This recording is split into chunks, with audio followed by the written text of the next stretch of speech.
Okay, this property located, as stated, 431 South, 3rd West, was dormitory student housing. The applicant has applied to change this over to condo plat, so it will be sold as condos. They have met all the requirements of the city, and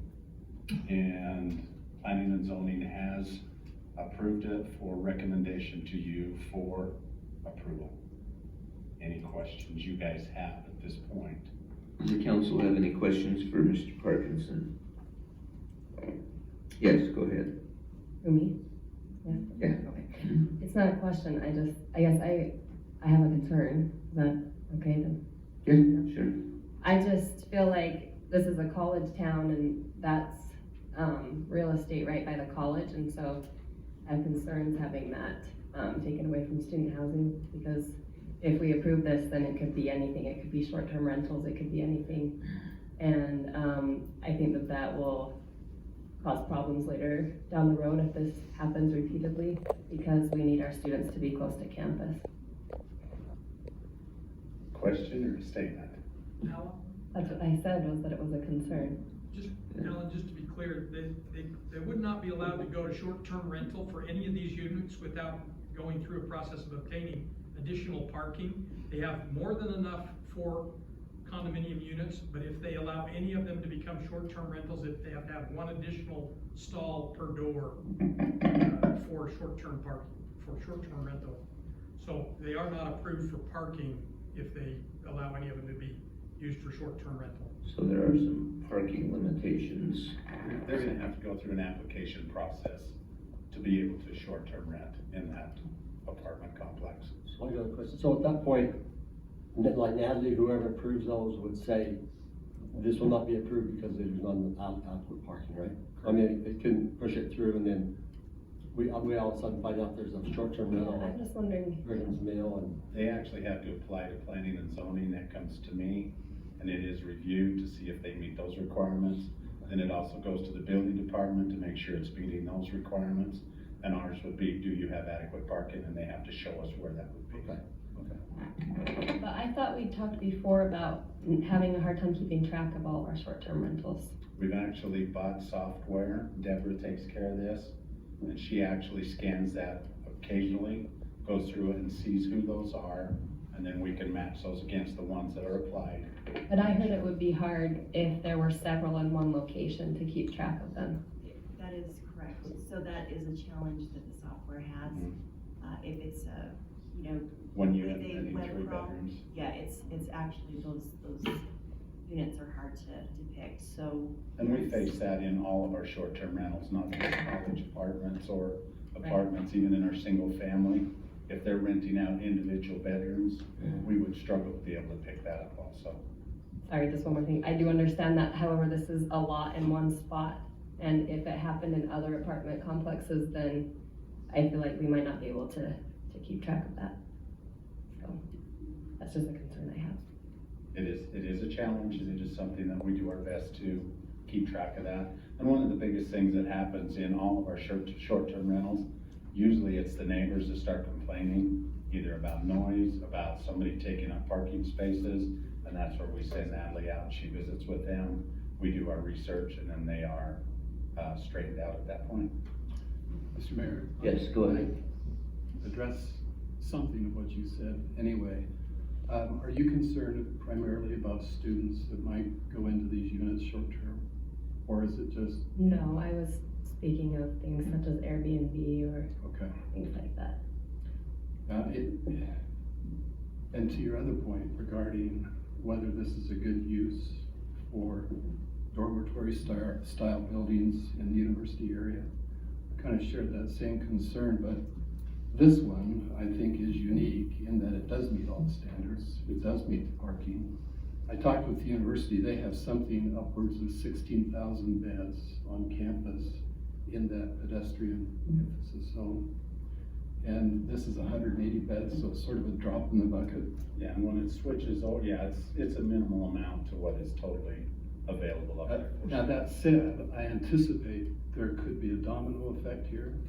And so this might be something we want to put on a study session and talk about whether we want to put more teeth into the pedestrian emphasis zone. Because I think the intent of that, if I'm not mistaken, was to accommodate dormitory style buildings where they could walk to campus. Exactly.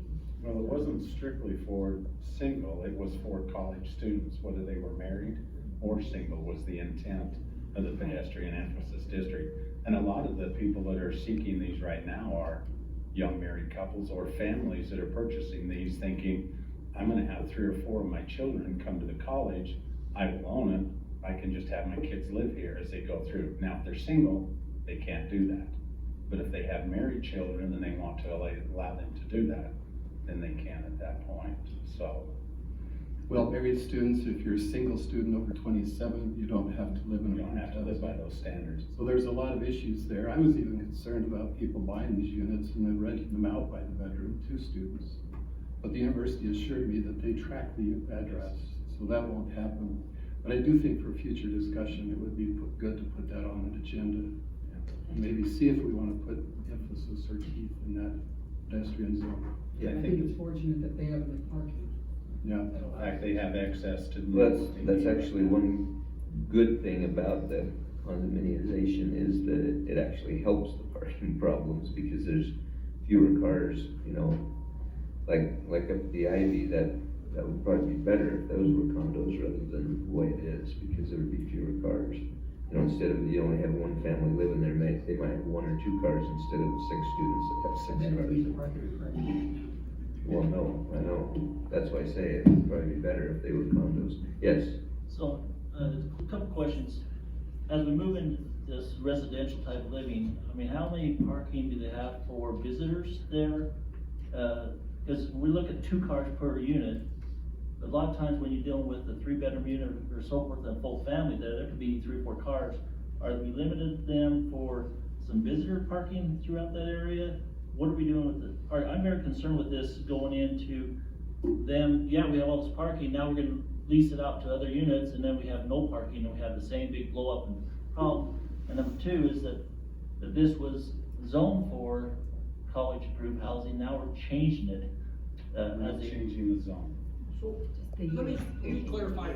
We don't have anything that is designated college-approved housing. No, We do not get involved in Yeah, that. we know that. Any of these condominiums will be rented to college students. We have traditional family housing and we have dormitory style housing, and there is no distinction. When we approve it, the building code is unique, but the zone is not. So And we that's will the- allow dormitories and traditional housing to be built in the same exact space as long as they meet the density requirements. that is the same college group, but they designated as apartments for college students, and now we're changing to condos as family type of living. 2, do we have enough visiting parking area throughout the area for them? And are we gonna try to limit the parking of them leasing it? Or- they do have to have a required number of visitor They parking, do, right? and they have the required number of visitor. They actually have an excess of parking by switching to condo, which leaves them, I think, 40 or 50 spaces extra than what is required for that. So they almost have enough to put 3 per, well, they do, over 3 cars per unit at this point. So they're at 150% of the requirements per unit. I just know reading the planning and zoning, the commission there's a lot of concern as they address this, changing this over. I know they all voted 12-0, but there's definitely some concern here at the council of understanding where this is going and how this is looking. I've, in fact, researched for other cities already, trying to understand where it's gone in Orem, Provo. Like I say, there's some concerns there. I don't know how to address all those concerns. Yeah, and I think the biggest challenge we have here is they have met all the requirements of the code for the building code, the planning and zoning. They've met all requirements to allow this to happen. So that's why it was finally approved, is we have no reason to really deny it in the code. I'm wondering if the council needs to table this to understand a little more research and a little more study on what we're doing as we're moving forward, or do we do a vote on it now? I just wonder if there should be a little more study on this. I don't, I feel on this one, Colin, when they have met all the requirements, it's gonna be difficult to justify tabling it. but knowing going forward, other complexes, there might be a domino effect that we have to, like Councilmember Chambers said, putting some more teeth into it, but they have more than adequate. But that's a motion you could make if you want. One of the concerns I have though is, you're probably following the Facebook, the students who are now being kicked out and all this kind of stuff. I know that we don't have anything to do with that, but we get the effect of it because we get the nasty letters from parents saying, why did you do that? It's the same thing we had with the parking and the booting and everything. It's your property. I guess you're the owners, is that? Correct, and I'm happy to address any questions. I know this is public, but. But I just wanna make sure we're sensitive to that because we will get the backlash of it. You voted it and now our kids are homeless and, I don't know how you're handling that inside of things, so. No one's gonna be homeless. Okay. Would you like to have, the owners address that? Maybe if you want to, if you wanna just. Come on up and state your name and tell us who you are and what you're all about, please. Okay. My name is Ryan Nelson. Unless anyone's upset, then it's Greg Nelson. I live at 4260 East Houston Avenue in Gilbert, Arizona. We are the owners, and I guess I would like to just kind of address, first off, why are we doing this? It was correctly pointed out that there's 16,000 university-approved beds. But right now, for the spring semester, 5,000 of those are sitting empty. And so if you just run that across, whereas on the community side of things, we've got waiting lists of people that are trying to find available housing. When you look at for sale product for people that want to own this, under 300,000, there isn't anything. Luke, do we have any? 11 homes on the market right now, and 8 of those are the current Brighams Mill listings. So we are really doing this to satisfy a need and a demand in the market. On the second point, as far as this kind of being the first of many or kind of creating this domino, certainly I'm all for people having their rights and trying to do what they can with their own properties. But I do think it's worth speaking to the fact that this is very challenging to get a condo plat done, just the engineering alone, having that done, then of course meeting all the requirements for parking, green space, et cetera, et cetera. It's far from just because someone wants to do it, that they can do it. The other piece that we haven't even talked about is the fact that most of these properties have debt.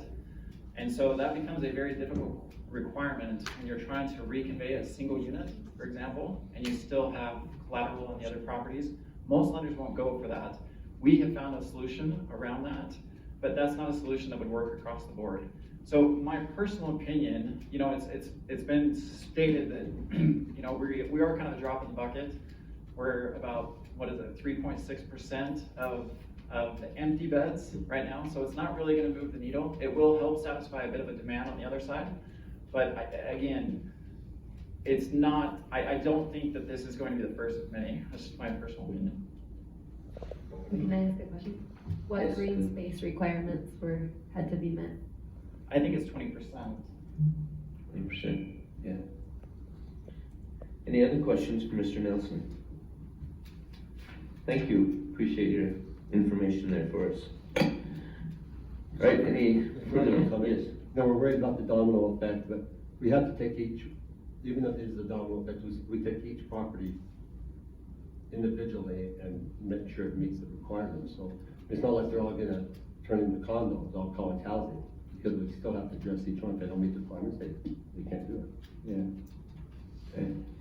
All right, any further comments? Oh, yes, go ahead. Sorry, this probably doesn't even need to be said, but I know that, as was mentioned, I think for this next semester, we're in the 60 percentile of occupancy, and our fall semester is the largest enrollment semester, and we anticipate in the 80 percentile. So we're having a tough time filling beds, and we don't know if this is a trend that will reverse itself. Nationwide, university enrollments are down, and part of me says, well, we ought to preserve this for dormitory, but the other part of me says, well, we've got to be light-footed with the market. And, but if enrollments return, see, right now we're at 2016 enrollment levels. If they return, then we're going to have that boom again and need these dormitory-style housings. That's why I say maybe a study session. It's hard to look in a crystal ball, but we want to make sure we do the right thing, I think. Yeah, I think, you know, having further discussion about it is a good idea. But at this point, I would entertain a motion to approve this condo plat approval. Is there such a motion? Mayor, one question before this, or one comment. Yes. What Robert said, I agree that we need to definitely have a study session on as we move forward on this area around the college and make sure we look at what we're doing. So I just wanna make sure we do that in the future. Okay, all right. Now We we will. have the study sessions on the second As council. we can duly always- noted, Deborah, would you put that on, was one of the subjects? I've already got it, okay. I figured you would, cause you're quick like that. Mr. Mayor, I would make a motion that we approve this condominium plat for Brighams Mill. Okay, thank you. Is there a second to that motion? I'll Go ahead. second. Second by Council President Busby. Any further discussion? Can I just say, I'm sorry, I Yes. know I'm such a contrary person, I'm gonna have to vote no because I still have concerns, but it's nothing personal, I just. We won't take it personal. All right. Any further discussion or questions? Hearing none, all in favor? Aye. Any opposed? No. All right, we have 2 opposed, 3 in favor. That motion passes. All right.